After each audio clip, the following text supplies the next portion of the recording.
लोगों की तरफ मत देखो, ये क्या कह रहे हैं, क्या बोल रहे हैं, और तुम भी व्यर्थ का बकवाद मत करो। अपने समय को कीमती मान करके निरंतर प्रिया प्रीतम का नाम जप करो, उनकी गुण लीला गाओ, उनकी सेवा में रहो।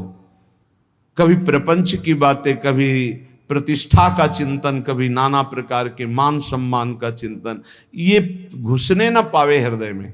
बहुत सावधान रहना चाहिए साधक को।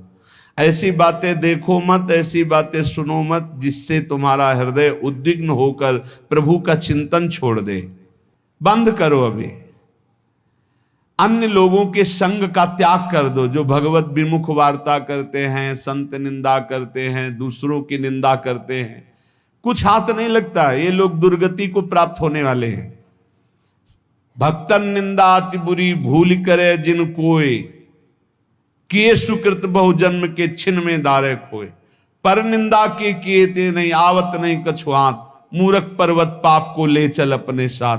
तो अलम कश्यापि संगत्या, ऐसा संग मत करो जिनके पास बैठने से भक्त निंदा, जन निंदा, भगवत निंदा हो। ऐसे से दूर रहो, अलम बंद कर दो ऐसे लोगों का संग। रात दिन हम श्यामा श्याम का नाम जप करेंगे, श्यामा श्याम के लीला गुण गाएंगे, श्यामा श्याम के ही धाम का शोभा का चिंतन करेंगे। जब तुम अपना जीवन श्यामा श्याम के चरणों में न्यौछावर कर दोगे तो पूरा भार श्यामा श्याम ले लेंगे और तुम्हारे हृदय में मस्ती आ जाएगी। जो ऐसा निश्चयी होता है, दृढ़ निश्चयी, उसके अंदर दृढ़ विश्वास, तो उसके हर समय भगवान की स्फूर्ति होती रहती है। भारी प्रतिकूलता में भी भगवान का सानिध्य अनुभव होता है। वो अनुकूलता में तो भगवान के दुलार को देखता है, लेकिन प्रतिकूलता में भगवान की विशेष कृपा को देखता है। ये संयोग, ये वियोग, संसार की ये द्वंद्वमयी वृत्तियां भक्तों के हृदय में नहीं चुभती। आए की हुज्जत नहीं, गए की तलाश नहीं, क्योंकि नित्य संयोग भगवत स्मृति के प्रभाव से प्रभु का रहता है। शोक, विषाद बहुत ध्यान देने योग्य विषय है। तभी लोगों को ऐसा लगता है कि ऐसा कैसे हो सकता है। भक्त के चरित्रों को जब सुनते तो लगता है ऐसा कैसे हो सकता है, ऐसी परिस्थिति में भी ऐसा कैसे हो सकता है। क्योंकि तुम मानसिक बुद्धि से युक्त हो और वो भागवतिक स्थिति से युक्त है, इसलिए तुम उसको पार पा ही नहीं सकते। जब तुम अपना जीवन श्यामा श्याम के चरणों में समर्पित कर देते हो हृदय से, फिर उनकी कृपा से सब विघ्न दूर हो जाते, एक अपार मस्ती रहती है। नहीं तो शोक, विषाद, दुख, क्लेश, कष्ट, संताप, भय, उद्वेग, ये सदैव सताते रहते हैं। इसी से डिप्रेशन होता है। बार बार नकारात्मक चिंतन, शोक, विषाद, दुख, चिंता, क्लेश, संताप, भय, उद्वेग, यही पूरे मानसिक स्तर को नष्ट कर देते हैं। उत्साहहीन जीवन हो जाता है। जब तुम श्यामा श्याम को समर्पित हो जाते हो तो ये सब प्रवेश भी नहीं करते, एक अपार मस्ती बनी रहती है। अब क्या होगा? श्यामा श्याम जो करेंगे वही होगा। श्यामा श्याम पता नहीं कैसा करें, नहीं, वो सदैव मंगल भवन है, वो जो करते महामंगल होता है। यह निश्चय उपासक के हृदय में आ जाना चाहिए। इसलिए अपना सारा मन, सारी बुद्धि, सारा जीवन, प्रत्येक श्वास प्रभु को अर्पण कर दो, फिर देखो तुम निहाल हो जाओगे।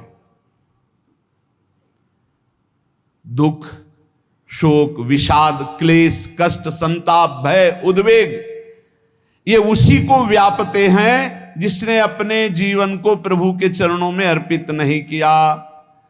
इसलिए तुम अपना सारा मन, सारी बुद्धि, सारा जीवन, प्रत्येक श्वास केवल प्रभु को अर्पित कर दो, फिर देख लेना। श्वास कैसे अर्पित की जाती? राधा राधा राधा। बुद्धि कैसे अर्पित की जाती? एकमात्र निश्चय कि भगवत सुख ही सुख है, ये जागतिक सुख सुख नहीं, ये दुख है, ये ऐसा दलदल है जिससे आज तक कोई नहीं निकल पाया। सारा मन, हम मन से केवल प्रभु का मनन करें, बार बार मन को संसार से हटा के नाम में, रूप में, लीला में, धाम में लगाएं। बहुत प्रसन्नता हो जाती है उस उपासक के हृदय में जो अपना मन बुद्धि प्रभु के चरणों में अर्पित कर देता। भगवान ने तो इसको बहुत उत्तम स्थिति बताया है कि मेरे से कभी वो अलग हो ही नहीं सकता यदि मन बुद्धि अर्पित कर दिया। मय्येव मन आधत्स्व मयि बुद्धिम निवेशय, तो निवशस्य मयि एव अत ऊर्ध्वम न संशया। बिल्कुल संशय नहीं, वो मेरे में ही निवास करेगा जिसने मन और बुद्धि अपनी मेरे में अर्पित कर दी। बहुत प्रसन्नता रहेगी उस उपासक के जीवन में जो अपने आप को मन बुद्धि सहित प्रभु के चरणों में समर्पित कर दिया है। भगवान का आश्रय लेने वाले की पहचान है हर परिस्थिति में प्रसन्न रहना। देखो आप भगवद आश्रित हो कि नहीं, देखो अनुकूल परिस्थिति में तो सब प्रसन्न रहना, लेकिन प्रतिकूल परिस्थिति में प्रसन्न रहना ये भगवान के भक्तों का लक्षण है। हर परिस्थिति में प्रसन्न रहना ये भगवान के भक्तों का लक्षण है। आनंदगन भगवान का आश्रय मिलते ही आनंद छा जाता है हृदय में। उनके पास आनंद का अभाव होता ही नहीं है। जैसे सूर्य का प्रकाश उदय होते ही सूर्य का प्रकाश संपूर्ण अंधकार को नष्ट कर देता है, ऐसे ही भगवान का संपूर्ण आश्रय लेते ही सब दुख चिंता शोक नष्ट हो जाते, आनंद ही आनंद। तुम भगवान के मंगलमय रूप को नहीं जानते हो, पर उनके मंगलमय भाव को, विधान को मानना शुरू कर दो। जो भी होता है मंगलमय होता है। हमने जीवन में देखा है, अगर इधर कोई बहुत बड़ा सुख दिया तो देर नहीं लगेगी, 24 घंटे नहीं व्यतीत होंगे और ऐसे दुख दे देंगे, जिससे दोनों का समान भाव रख करके ना दुख में तुम भूलो प्रभु को, ना सुख में फूलो, सीधे भगवत मार्ग में चल। पूरे जीवन की बात देखा है। भगवान के मंगल विधान में सदा सर्वदा सुख ही सुख है, इस बात को मान के प्रसन्न हो जाओ।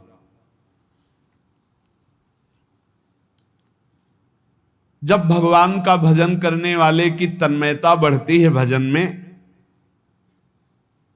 तो द्वेषी जन अपने आप तैयार हो जाते हैं। भक्त कभी किसी से द्वेष नहीं करता, अपने आप वो द्रोह करने लगते। तो नरसिंह मेहता जी से बहुत गांव के कई लोग थे जो जलते थे, ऐसे जलते थे कि अब क्या करें, कैसे मिटा दे नरसिंह मेहता जी को। अब उपाय तो मिल नहीं रहा था। तो एक दिन संतों की मंडली आई और उन्होंने कहा कि हम रास्ते में कोई चोर आदि धन ना ले ले, इसलिए यहां से किसी की हुंडी चलती है क्या द्वारिका में? पहले ऐसा था।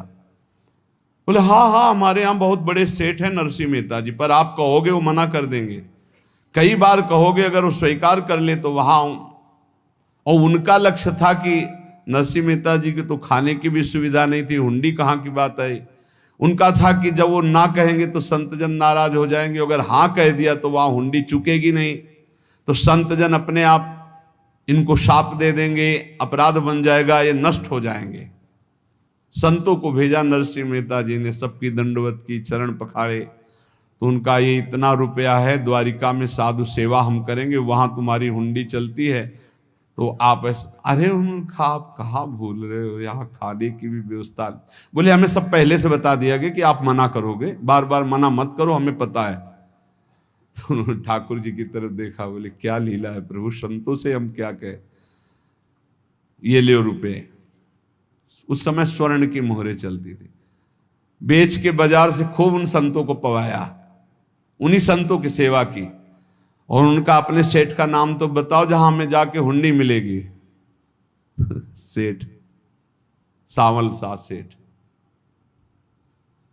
संत जन गए वहां, पूछा कि नरसिंह मेहता जी का जिन सेठ से परिचय, उनका नाम सावल शाह सेठ, उनकी गद्दी कहाँ है?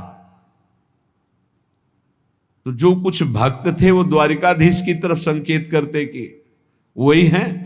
बोले नहीं नहीं, वो सेठ है, उनकी गद्दी चलती थी। पूरी बाजार में कहीं कोई। अब संत जन एकांत में होकर के बहुत विचलित हुए, क्या हमारे साथ धोखा हुआ? नरसिंह मेहता जैसा संत क्या धोखेबाज हो सकता है? देखो, संशय तो बहुत विचित्र होता है, बड़े बड़ों को संशय हो जाता है। जब भगवती सती जी को संशय हो गया, राम जी को, हे खग हे मृग हे मधुकर श्रेणी, ऐसा पूछते हुए कि सच्चिदानंद कैसे हो सकते, तो किसी को हो सकता है, क्योंकि वो बुद्धि की अधिष्ठात्री देवी है। जो ही उनके मन में ऐसा आया कि क्या हमारे साथ धोखा हो रहा है, इतने में ही देखा जय हो सावल शाह सेठ की। वो कहा सावल शाह सेठ? तो देखा बढ़िया मुनीम जी उनके साथ, तो सेठ बस्ता लिए हुए मुनीम जी, सरकार इधर से चलो। तो उनका सावल शाह सेठ आपका नाम है? संतों ने कहा। बोले हाँ। बोले नरसिंह जी? हाँ। बोले आपकी हुंडी आ गई है। हुंडी एक कागज में लिखा कि ये हमारे सेठ जी को दे देना। वैसे लोग मुझे माखन चोर कहते, कोई कुछ कहता, लेकिन आपने सेठ बना दिया। जब आपने सेठ बना ही दिया तो आप कभी परवाह मत करना तुम। और ये सेवक आपकी सेवा में सदैव तत्पर है। भगवान ने ऐसा लिखा। जो भगवद आश्रित है, एक बार ये चलता रहता है, जो संत जन होते हैं उनके विरोधी अपने आप बन जाते हैं, किसी से कोई मतलब नहीं, अपने आप विरोधी बन जाते हैं। कबीरदास जी का पूरी